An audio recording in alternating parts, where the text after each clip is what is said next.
Yeah, so I wasn't paying attention to the timer and it cut me off right in the middle of the sentence. The PAN is what I was going to say is that the PAN are the most sort of nationally important of the right-leaning political groups out there. But there are others as well. So, for example, you also have the Ecologist Green Party of Mexico, the Partido Verde Ecologista de Mexico, PEVEM.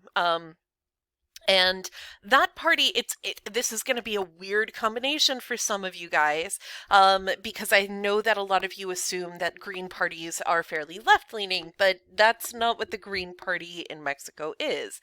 So the Ecologist Green Party of Mexico is a relatively minor party, but it has a strong environmentalist platform. It tends, however, to be fairly socially conservative. It has some religious connections. They also rather controversially last year, or not last year, in 2018, um, decided to come out with a platform policy in favor of reintroducing the death penalty in Mexico. Mexico does not use capital punishment anymore, at least not on the national level, although, of course, there's plenty of extrajudicial killing that goes on. So they've espoused reintroducing the death penalty as a means of trying to get crime under control in Mexico. Some of their candidates as well have recently made statements that are deeply anti-LGBTQ Q rights based. So for one in particular, there was a candidate who wanted to criminalize homosexuality. He walked those statements back very, very quickly, however, but there is a fairly hardcore right-leaning faction to the party. So Verde is not the strongest of the conservative political parties, and you'll notice that there is an icon here for another party, Encuentro Social. However, that party disbanded after the last election. It no longer exists on the federal level, but it was the Partido Encuentro Social, sorry about that, was kind of focused around social conservatism. It's associated largely with evangelical Christianity in Mexico, and it is an interesting group, and we'll talk about why in a moment. But it no longer exists as a political party, so I'm not going to specifically do notes over it. As to the left in Mexico, well, there's a lot of left in Mexico. When in doubt about Mexican politics, kind of assume that it's leaning left. But the way that they interpret left is particularly fascinating. Probably the most well-established left-leaning party is the PRD, the Democratic Revolutionary Party. Initially, this had been sort of a subset of the PRI. When the PRI started to move more towards the center right in the 1990s, the PRD kind of pulled away. This was a faction within the PRI that leaned left when the rest of the PRI started moving more centrist right. Its focus tends to be on governmental reforms, social justice. It tends to appeal to people who are young. The PRD is kind of a young person's party. It tends to be focused kind of in urban centers. It does very well around educated populations, especially, say, like university culture. So the PRD is pretty progressive. It tends to be very pro LGBTQ rights. It takes on a lot of stances with regards to gender equality, things like that. So that's kind of where the PRD lives. And then you have the new party that's established around the presidency of Andrés Manuel López Obrador, and this is Morena. So Morena is kind of hard to honestly this one's hard to figure out the policies for. It's like nailing jello to a wall.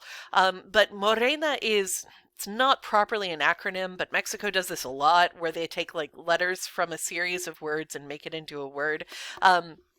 So Morena is Movimiento Regeneración Nacional. The National Regeneration Movement is what it is. It deems itself to be Cardenista, which what that means is that like focused on the policies of the 1930s pre-politician by the name of Lázaro Cárdenas. Cárdenas was he nationalized the oil industry. He kind of like was very, very hardcore into labor rights, things like that. He tended to be pretty strongly left. Um, so this party is kind of modeled around like Cardenista sort of like goals.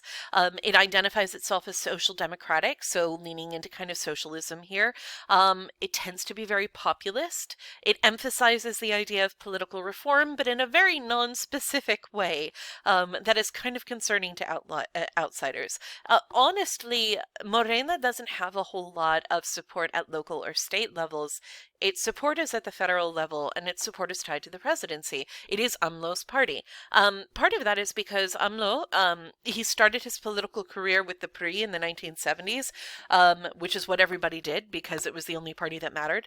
And then in the 90s, he shifted to the PRD, the Democratic Revolutionary Party, the left-leaning side of things. He ran for president under that banner a couple of times. He very nearly won in 2006. He lost by less than half a percentage point.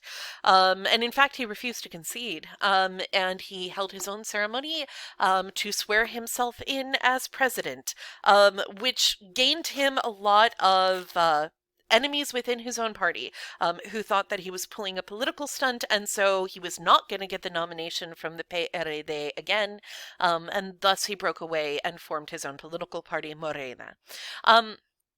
You also have other smaller left-leaning parties like Movimiento Ciudadano, the Citizens Movement. It's a minor social democratic party, most famous for a delightful little ad of a kid singing this little jingle about Movimiento Naranja.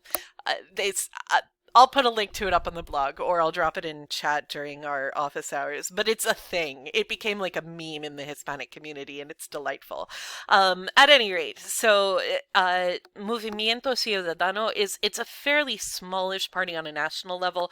Doesn't hold many seats in the legislature. Has never won a presidential election. It's kind of minor on the list, but it does do fairly well in rural communities. And then you have the Partido del Trabajo, PT, Labor Party, and that is a traditional left-wing party focused on urban workers.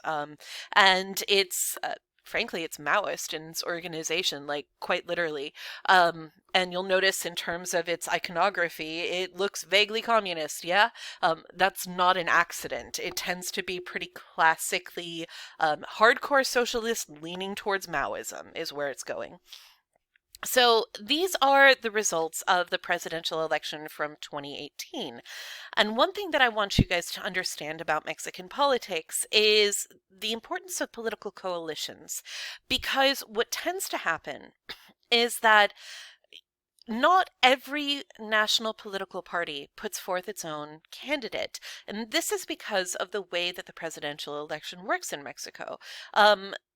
They do first past the post plurality based presidential election. And they are truly a multi-party system. So that could mean you could have 17 different candidates and split the vote a million different ways. So smaller parties don't necessarily put forth their own candidates. What they do is they form coalitions, and then they vote to support like the major party in that coalition's candidate. So if you look here, these are the returns.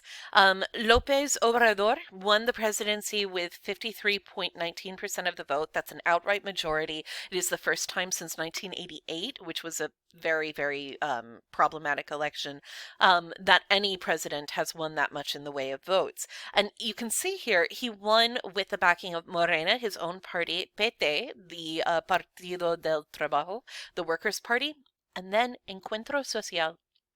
Encuentro Social is a right-leaning socially conservative evangelical group.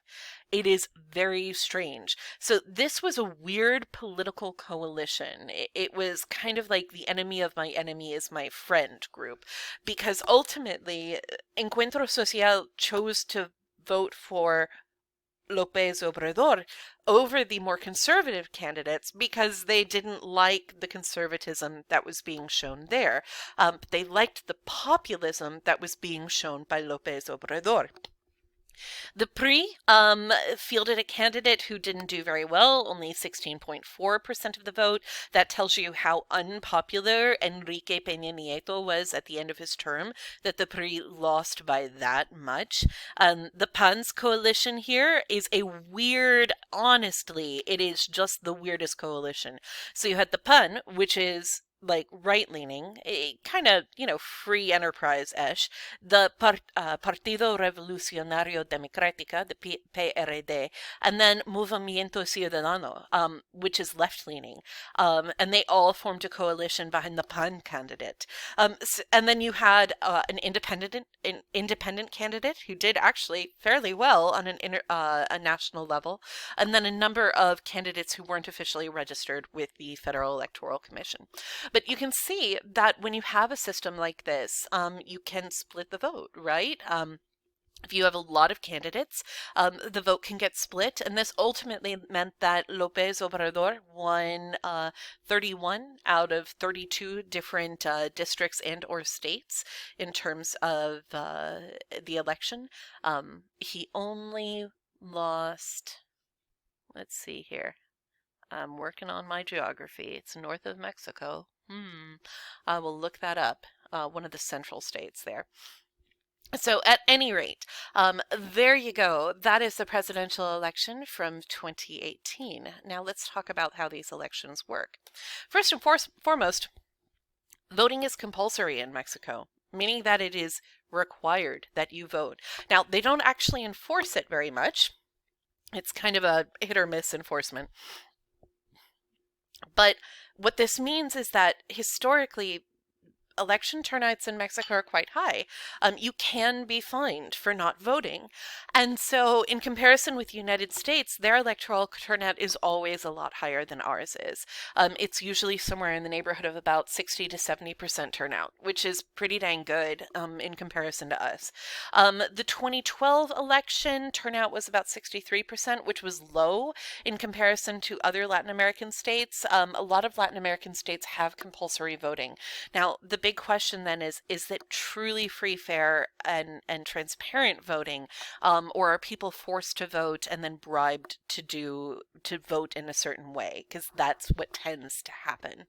So during the period of pre-autocracy, the elections, frankly, were more of a celebration. Like Election Day was a holiday, and it tended to be sort of a celebration of what you knew the results already would be. Like, frankly, the candidates would give up and give sort of like victory speeches before people even cast their ballots. They would sort of meet in the town square, everybody get together behind the pre-candidate. Just it's very convenient. But the pre-party colors are exactly the same color as the Mexican flag, so everything looks very patriotic. It's all decked out. People would drink a lot, they'd eat a lot, and then they'd march down to the ballot box and just kind of performatively cast ballots. It really wasn't a competition. And national elections became more and more kind of this subject of discontent, especially in urban centers, especially after 1968, and then again in 71, when there was another incident of political violence enacted against students at the Corpus Christi massacre. But everything kind of fell apart in 1988 when se cayó el sistema, when the voting system collapsed. The computers that were recording the vote went down, and then poof, when they came back up, Carlos Salinas de Gortari was declared to be the winner, even though they couldn't prove it with the actual vote tallies. And this kind of was the moment where you start to see widespread political organizing on the part of the PAN and the PRD and other rival political parties to really try to force the PRI to compete at a national level. So This ultimately resulted in 1996 with the PRI government, because they were still in control at that time, allowing the creation of a federal electoral institution. And it was truly an independent electoral commission whose job it was to make sure that nothing like 1988 ever happened again and that the votes were independently tallied. Additionally, there are now extremely strict limits on campaign contributions in Mexico to try and prevent vote buying as well as undue influence.